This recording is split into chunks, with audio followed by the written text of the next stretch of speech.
En las discusiones apologéticas es habitual escuchar en boca de algunos protestantes una apelación al concepto católico del consenso patrístico, y esto se hace con el fin de desacreditar las doctrinas católicas como históricas. En muchos casos se dice que tanto la Inmaculada Concepción, la Asunción de María o la infalibilidad papal no fueron abrazadas por el consenso de los padres de la Iglesia.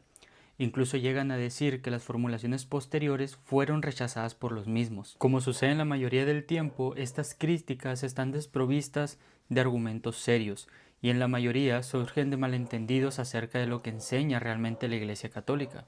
En este video me voy a enfocar en explicar la noción del consenso patrístico tal como lo enseña la Iglesia y como lo han entendido los teólogos. Con ello me propongo desmoronar cualquier idea equivocada que se tenga sobre este concepto al tratar de aplicarlo en un contraargumento hacia la fe católica, con el fin de que no se sigan repitiendo los mismos muñecos de paja. En su cuarta sesión, el Concilio de Trento dice que nadie puede atreverse a interpretar la Sagrada Escritura de un modo contrario al consenso unánime de los padres de la Iglesia. El Papa León XIII, en su encíclica Providentissimus Deus, explica la noción del consenso patrístico conforme lo quiso pronunciar el Concilio de Trento. Los santos padres, a quienes después de los apóstoles la Iglesia debe su crecimiento, pues ellos han plantado, regado y edificado, decimos que poseen la máxima autoridad cuando interpretan de una sola manera cualquier texto de la Sagrada Escritura en materia de fe o de costumbres, porque su unanimidad demuestra claramente que tal interpretación ha sido transmitida por los apóstoles como cuestión de fe católica. La opinión de los padres tiene también gran peso cuando tratan estas materias en calidad de doctores, aunque sea de modo extraoficial, no solo porque sobresalen en el conocimiento de la doctrina revelada y en muchas otras cosas útiles para entender los libros apostólicos, sino porque son hombres de eminente santidad y de ardiente celo por la verdad, a quienes Dios ha otorgado una medida más amplia de su luz. Por ello, el intérprete debe esforzarse por seguir sus huellas con toda reverencia y aprovechar sus trabajos con inteligente apreciación. Para este punto debemos entender que el consenso unánime de los padres puede entenderse como la interpretación general del mensaje de las Escrituras o como interpretación particular de textos de las Escrituras. La primera es la más habitual y es a la que suelen apelar tanto los teólogos como los apologistas. Y la segunda es muy extraña, es bastante rara y para algunos teólogos es incluso inexistente. Como menciona el Papa Pío XII, hay pocos textos cuyo sentido haya sido definido por la autoridad de la Iglesia, ni son más numerosos aquellos sobre lo que la enseñanza de los santos padres sea unánime. A partir de este texto, algunos apologistas protestantes dicen que el Papa Pío XII está negando que exista realmente un consenso patrístico tan fortificado como suelen propagarlo algunos apologistas católicos. Sin embargo, esta es una pésima interpretación de las palabras de Pío XII. Si leen con detenimiento la cita, Pío XII está hablando de la definición de la interpretación de textos particulares de la Escritura y al mismo tiempo habla de un consenso unánime en cuanto a estos textos en particular, en cuanto a la interpretación de los mismos. Él en ningún momento está diciendo que no hay un consenso unánime en cuanto a la doctrina entre los padres de la Iglesia, simplemente en cuanto a interpretación de textos en particular. Que los padres de la Iglesia no hayan llegado a un consentimiento unánime en cuanto a la interpretación de un pasaje en particular, no se sigue que no hayan llegado nunca a un consenso doctrinal.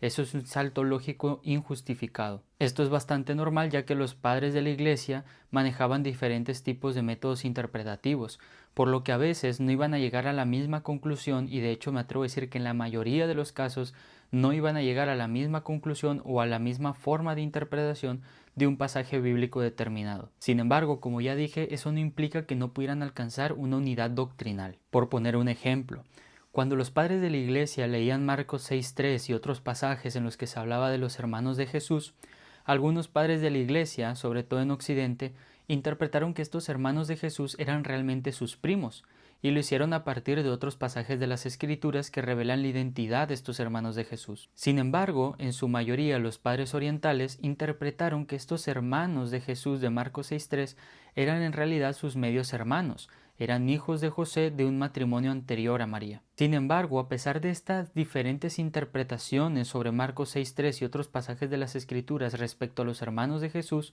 tanto Oriente como Occidente llegó a la conclusión de que estos hermanos no eran hijos de María, y en consecuencia veían ellos María fue perpetuamente virgen. Otra cosa que podemos notar si somos cuidadosos leyendo los documentos de la Iglesia es que cuando se habla del consenso unánime de los padres, se habla de manera condicional. Por ejemplo, León XIII dice que cuando se interpretan de una sola manera, ese cuando en la encíclica de León XIII es condicional. Es decir, si y solo si existe una interpretación unánime sobre las escrituras, uno no puede ir en contra de esa interpretación unánime de los padres de la Iglesia. Y este es el sentido en el que lo entienden los teólogos cuando hablan del consentimiento unánime de los padres de la Iglesia. Por lo tanto, dado que se habla del concepto de la unanimidad patrística en términos condicionales, quiere decir que el consenso unánime de los padres no es una condición necesaria para definir el dogma, pero sí es una condición suficiente para hacerlo. El teólogo católico George Agius, siguiendo el lenguaje de León XIII, comenta: cuando los padres de la Iglesia consienten en ciertas doctrinas que evidentemente pertenecen a la fe común de la Iglesia y todos los fieles las creen, entonces ese consentimiento de los padres muestra la tradición divina de esas doctrinas. Es el mismo consentimiento de la Iglesia universal. En consecuencia, el consentimiento común de los padres es infalible, porque la Iglesia misma es infalible. El consenso patrístico, por lo tanto, representa un criterio fundamental para definir la doctrina. Además, note cómo Agius habla de que este consenso existe para ciertas doctrinas, no para todas. En un documento de la Comisión Teológica Internacional se dice lo siguiente: las palabras de los santos padres dan testimonio de la presencia vivificante de la tradición, mostrando cómo sus riquezas se derraman en la práctica y la vida de la Iglesia, en su fe y en su oración. Dado que los padres de la Iglesia, tanto de Oriente como de Occidente, ocupan un lugar único en la transmisión y elucidación fiel de la verdad revelada, sus escritos constituyen un punto de referencia específico para la teología católica. Durante las principales controversias teológicas de los siglos IV y V, la conformidad o la falta de conformidad de una doctrina con el consenso de los padres eran prueba de ortodoxia o herejía. Para Agustín, el testimonio unánime de los padres era la voz de la Iglesia. Los concilios de Calcedón y Trento comenzaron sus declaraciones solemnes con la fórmula siguiendo a los santos padres, y el concilio de Trento y el primer concilio vaticano indicaron claramente que el consenso unánime de los padres era una guía segura para la interpretación de la escritura. Nótese cómo concluye la Comisión Teológica Internacional.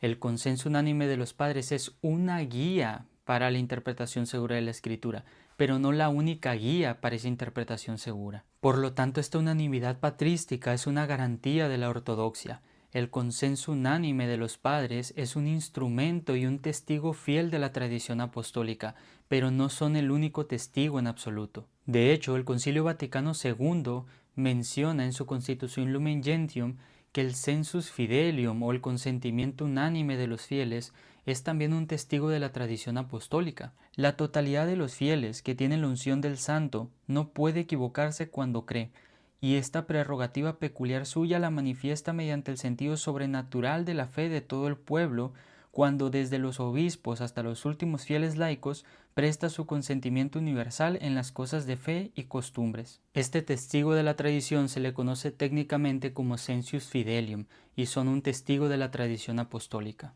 En ese sentido, cuando no existe un consenso patrístico para una doctrina, la Iglesia puede apelar al sentido universal de los fieles para definir un dogma. Este testigo de la tradición es tan seguro como el consentimiento unánime de los padres. De hecho, el sensus fidelium manifiesta que la revelación o la acción profética de Cristo o en Cristo no fue dada únicamente a las élites de la Iglesia, a las jerarquías, sino que la promesa de infalibilidad se extiende para toda la Iglesia. Gracias al sensus fidelium, que incluye también a los laicos, las doctrinas que no fueron entendidas correctamente o ampliamente en los padres de la Iglesia pudieron ser definidas. La Comisión Teológica Internacional, siguiendo el estudio de San John Henry Newman sobre el sensus fidelium, hace una puntualización muy importante. Basándose en las ideas de Mockler y Newman, Perrone recuperó la comprensión patrística del sensus fidelium para reponer el deseo generalizado de una definición papal de la Inmaculada Concepción de María. Halló en el consentimiento unánime o conspiratio de los fieles y sus pastores una justificación del origen apostólico de esta doctrina. Sostuvo que los teólogos más distinguidos atribuían fuerza probatoria al sensus fidelium y que la fuerza de un instrumento de la tradición puede compensar la deficiencia de otro, por ejemplo, el silencio de los padres. Entonces, nótese cómo se habla del consenso patrístico como un instrumento de la tradición, pero no como el único instrumento. Por ello se habla de un instrumento, lo que supone que hay más, que puede suplir la deficiencia de otro. Es decir, en el contexto de este documento, en ausencia de un consenso patrístico, el sensus fidelium puede suplir ese hueco. Una vez aclarado lo que la Iglesia entiende por el consenso patrístico, podemos desestimar múltiples críticas a este concepto que vienen de parte de protestantes que quieren deslegitimar la historicidad de determinadas doctrinas católicas. Incluso si no existe un consenso patrístico sobre una formulación posterior de una doctrina determinada, eso no quiere decir que no existe el germen de la doctrina como tal. De hecho, muchos teólogos católicos hablan de las doctrinas como presentes en forma de germen en la iglesia primitiva o incluso entre los padres de la iglesia. Aunque la formulación posterior no puede ser encontrada en los padres de la iglesia, esto es bastante natural debido al desarrollo de la doctrina. La tradición como tal no es estática. La tradición, al ser parte de la iglesia, es un cuerpo, y como cuerpo la tradición se desarrolla. Y parte de este desarrollo es precisamente las etapas de controversia o incluso las etapas de silencio. Pero incluso en estas etapas ya podemos ver los cimientos de las doctrinas que posteriormente serán definidas por el magisterio de la Iglesia. Aún así no es lícito hablar de un consenso patrístico respecto a doctrinas en las que solo podemos percibir gérmenes en esta etapa patrística. Y esto por la multitud de ambigüedades o silencios. Por lo tanto, una doctrina que no es percibida con claridad en las etapas tempranas del cristianismo podrá ser entendida con claridad más adelante, precisamente por la concepción del desarrollo doctrinal y la noción de lo que es la Iglesia. Recordemos que Jesús dijo que iba a estar con nosotros todos los días hasta el fin del mundo, y para ello nos envió al Espíritu Santo que nos guiará a todo conocimiento de la verdad. Sin embargo, el Espíritu Santo no fue prometido únicamente para el periodo patrístico. El Espíritu Santo nos seguirá guiando aún después de este periodo patrístico, aún después del periodo de los teólogos medievales y aún después del periodo de la Reforma Protestante y esta gran controversia que se dio posteriormente entre apologistas católicos y apologistas principalmente reformados y luteranos. La acción de Cristo a través del Espíritu Santo continúa en la Iglesia y continuará hasta que Cristo venga por segunda vez, por lo que es bastante natural que tengamos algunas deficiencias en nuestra comprensión de la verdad hasta que Cristo quiera que las comprendamos de manera más plena y unánime. Si Cristo nos hubiera dejado como único instrumento infalible de la tradición al consenso patrístico, la promesa de la infalibilidad no se habría extendido para toda la Iglesia, se habría reducido a los primeros 7 u 8 siglos de la era cristiana y después la Iglesia posterior habría sido abandonada a su suerte.